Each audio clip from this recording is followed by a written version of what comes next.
The primary objective of this talk is pretty much I'm doing my day job as Principal Program Manager for Java on Azure at Microsoft.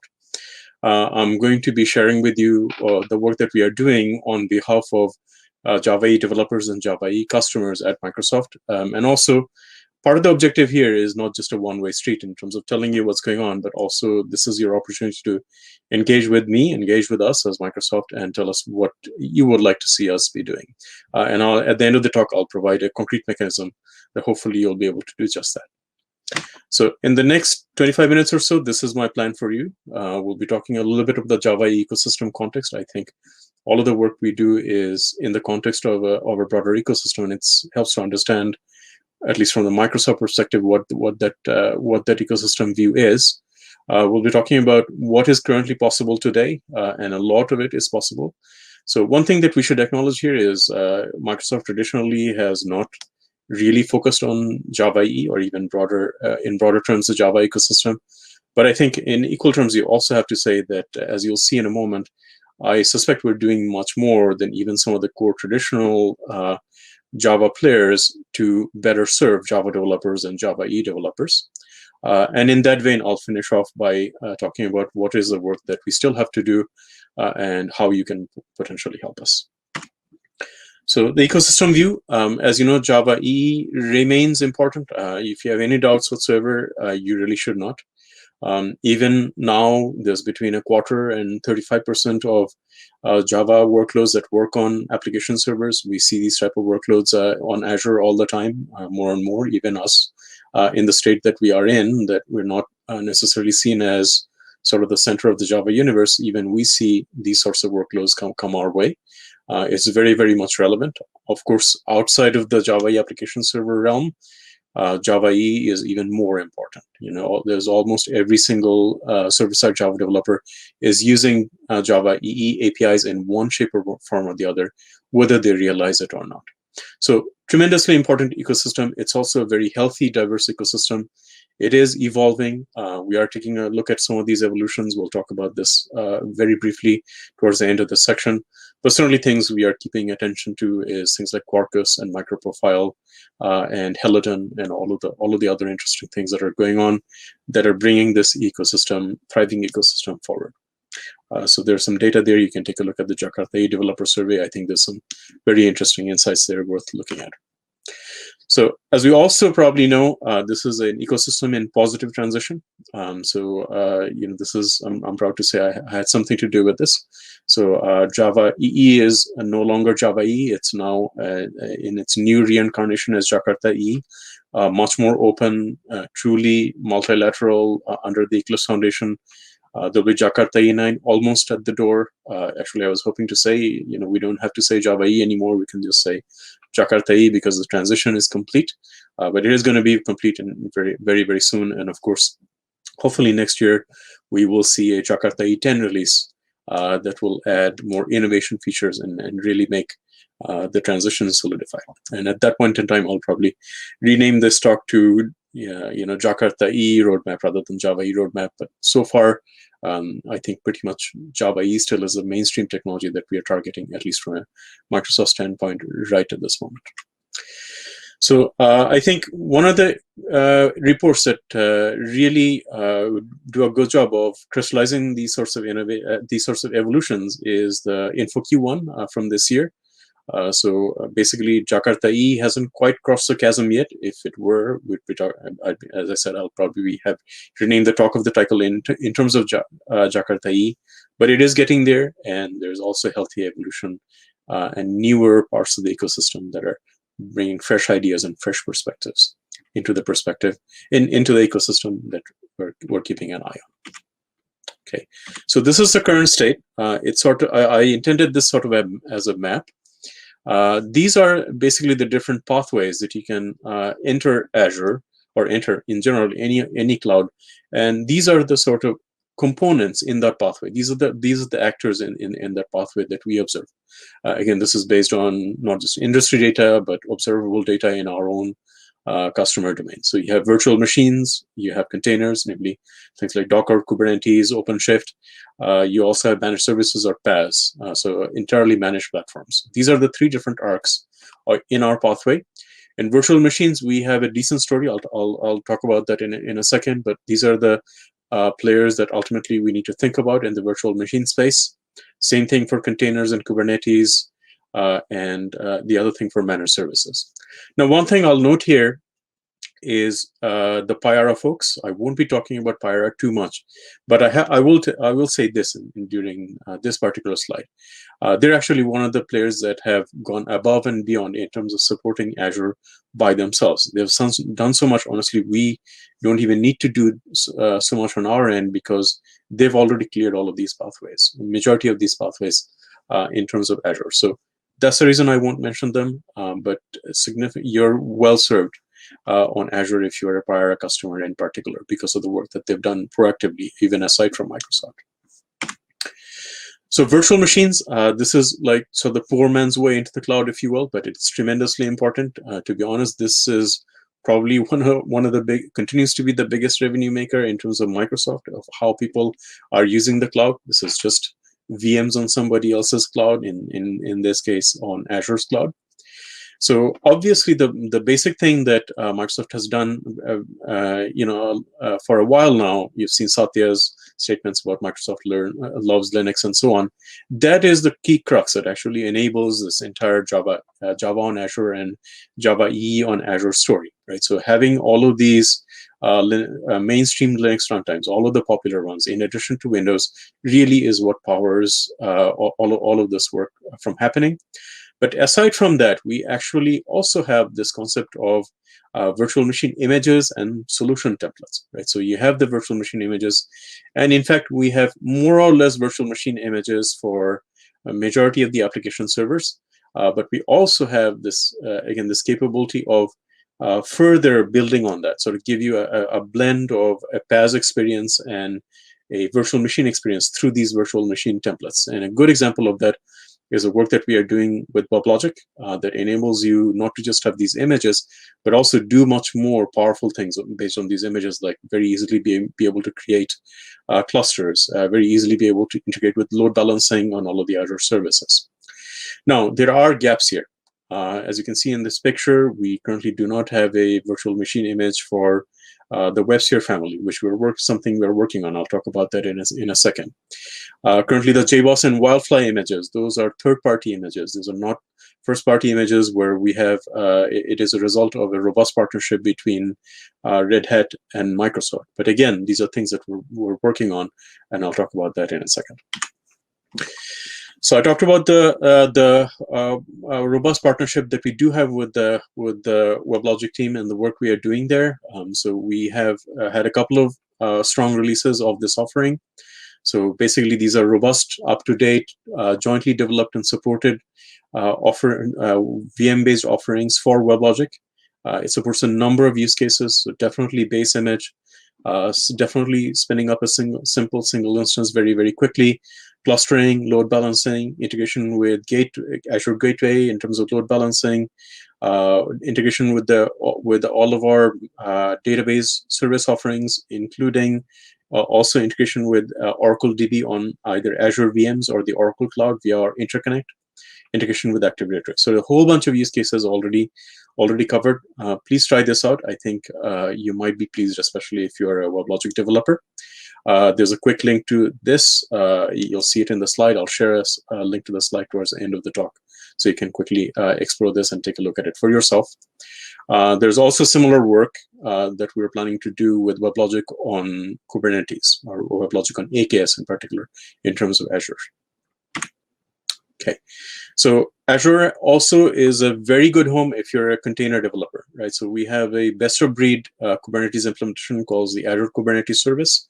We also have a container registry to go along with that. It's called the Azure Container Registry. And if you don't want to do all of that, another nice option is if you just want to use Docker and don't want to use full-blown orchestration, app service for containers is a good choice for that.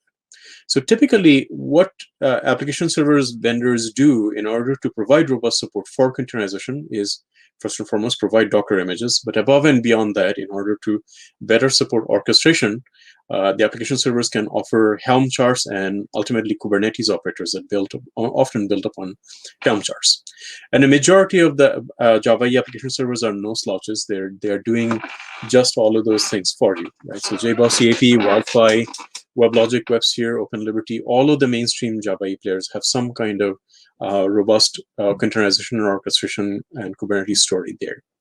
Now, you could, again, do a lot of this yourself. So if you have the foundational infrastructure, just like in VMs, in theory, you could be doing anything you want. But in reality, there's also things we could be doing on our end to make that pathway as easy as possible. And we have begun that work as well. In particular, we have a reasonably robust story with the WebLogic team that's going to get even more robust. But we've also started the story for the WebSphere and OpenLiberty suite as well. I'll talk about that in a second. So there are gaps here and areas of improvement, but again, relatively strong story here as well. Speaking of, let's talk briefly about our WebLogic and AKS work. So what we are doing here is basically WebLogic has a very well constructed operator. We are working to we are actually now officially supporting that operator on AKS. We've tested and validated that it works. It's fully supported by both Microsoft and Oracle. You'll see a short link to that work, and we've also provided some scripts, examples, and guidance to help you along that path if you want. But again, we are looking to create something similar to what we've done for virtual machines using the marketplace template solution. In other words, abstracting all of this work so that it just becomes sort of foundational infrastructure rather than something you need to consciously think about doing. Right? So please explore that work. OpenShift is reasonably popular, at least with some segment of the market. So this is basically an abstraction layer above Kubernetes. And this abstraction provides a number of essentially points of flexibility, right? So you can have multi-cloud, you can move between cloud providers, you can have hybrid deployments between your local data center and the cloud. So a number of use cases are enabled through Kubernetes to some extent, but also through OpenShift. So actually, I believe outside of the Red Hat cloud, Microsoft was one of the first cloud vendors to provide a managed Red Hat OpenShift offering. So we do have that. And in that Red Hat OpenShift offering, you have all of the major images available through in that Red Hat OpenShift offerings, things like JBoss EAP, Liberty, OpenLiberty. But again, the foundational infrastructure is there, but we could be doing more, right? So in fact, we are doing more, specifically with the OpenLiberty and WebSphere Liberty team, to better improve and smooth out that pathway for you as well. In terms of managed services, this is traditionally a strong point for Azure. If you were to say, okay, what makes Azure special, this would be one of the talking points, is we have a number of robust PaaS offerings. So for a while, we didn't have a managed Java EE PaaS offering. This was sort of a focus area for us for a little while, but no longer. We actually have finally a JBoss EAP on App Service. So this is our App Service is our premier managed services platform, and now we have support for JBoss EAP on that. It's still in public preview. Hopefully, it will go GA very soon. Right now, it's very good for the stateless use cases. So it's stateless, load balanced, auto-deployed, auto-scaled, monitored. Again, it's jointly developed through partnerships with Oracle. Not often, but almost always when we're doing this work, we're doing it along with a partner in the Java ecosystem. Again, this is something you should try out, give us feedback, improve it, make it GA, and get it ready for a production release, hopefully soon, out of public preview. But this is an area that really could use your active feedback. Okay. Another very interesting and I think very useful offering is JMS support in Azure Service Bus. So Azure Service Bus, if you're not familiar with it, is basically the de facto managed messaging platform on Azure. You can run other messaging solutions, but this is basically the flagship messaging product, if you will. It is rooted in .NET, so a lot of Java developers are probably not familiar with it for that reason. But that hopefully is changing now, especially with this offering. So now we have a public preview of JMS2 support in Azure Service Bus. So this was possible for some time because Azure Service Bus foundationally supports AMQP, and if you use Apache Cupid, you can have a bridge between JMS and AMQP. But the problem was that Azure Service Bus did not fully implement JMS. So now, hopefully by December, we're going to be announcing full compatibility with JMS and taking this feature out of public preview into GA, hopefully no later than, let's say, early next year. And that will make it possible to be consumable in all kinds of applications, certainly including Java EE applications. Of course, this is not the only way of accessing Service Bus. For example, Service Bus has had a sort of native Java API for a little while. But again, if you're interested in this, please check out the link, try it out, give us feedback, engage us. Okay, so I won't have time to demo this. I'm just going to show you the location of this demo. If I had enough time, I would do this demo for you. But please go take a look at this GitHub example. It's basically, if you've done nothing with Azure at all, and if you're a Java EE developer, if you try this demo out, it'll at least give you a flavor for how your experience might look like. So take a look at that. All right, so I think this is a good point for us to talk about the future and what is it that we are working on currently as opposed to what we've already done. So this is another map, and this one is going to be an annotated map. So as we talked about, there's certain areas where we've made pretty good progress, right? Already talked about, I think, probably better progress than most of the mainstream cloud vendors out there. WebLogic on virtual machines, the JBoss CAP on app service offering, the JMS support in Azure Service Bus. Those are all very strong progress, I would say. There are areas that we are working on.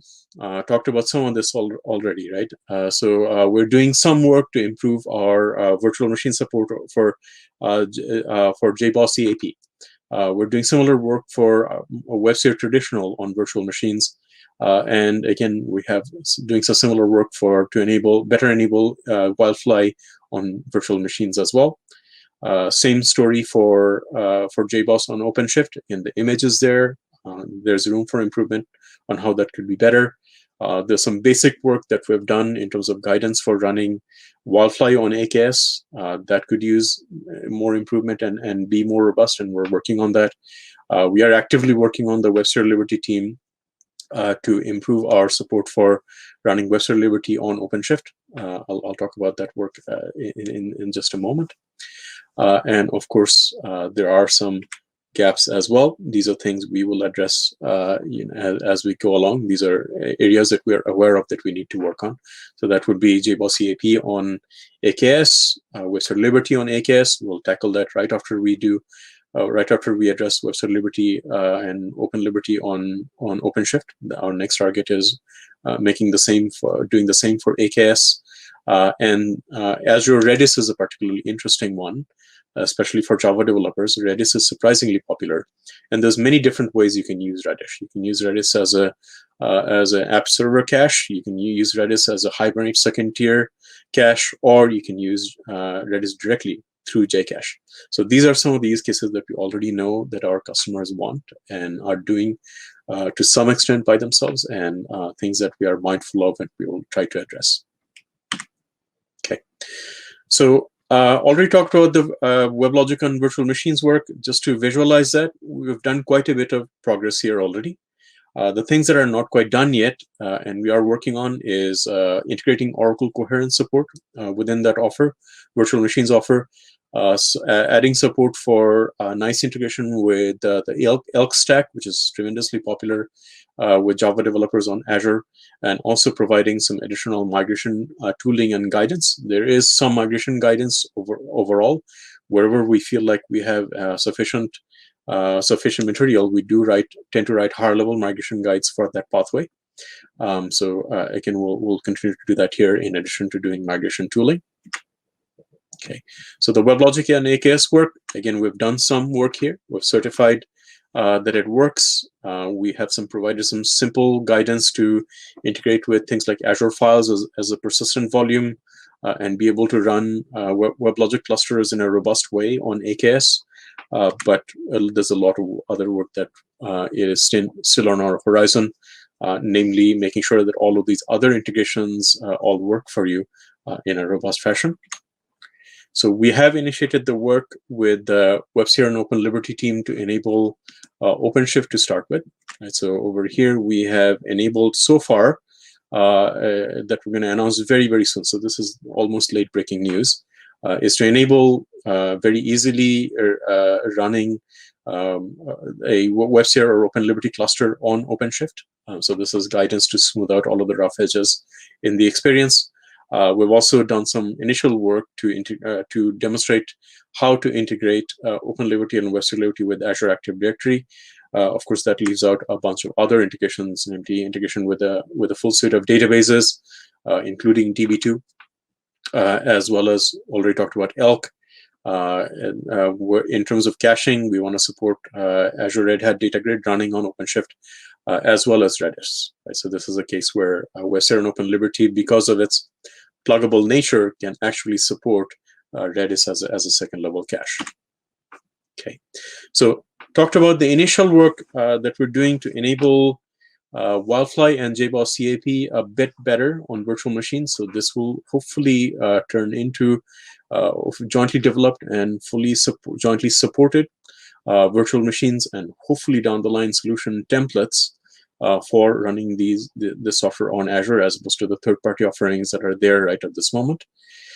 It's still a work in progress. So right now there is quick start templates under the hood. Basically, all of the things that are in Marketplace are actually quick start templates. So this is a good initial first step to get us there.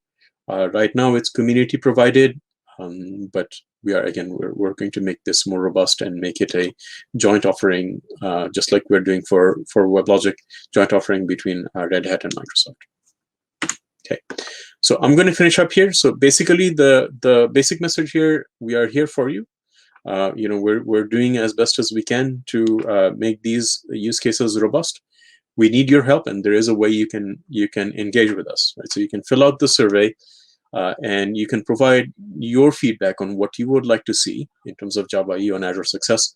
But more importantly, if you would like to engage with our team and help you in a migration scenario by providing whatever you need, and in the process improving our offerings, that is something we would very much like to do. So if you take one thing out of this talk, please take away this survey link, fill out the survey, leave us our contact information, and begin engaging with us and working with us. So again, we're working to enable all of the pathways, including containers and virtual machines.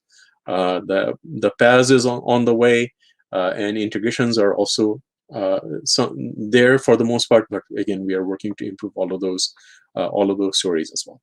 So I'll leave you with a few links. I won't describe these links here. They're largely announcement links, official announcement links for all of the things that I talked about, right? WebLogic on VMs, JBoss CAP on App Service, so on. So please take a look at all of those.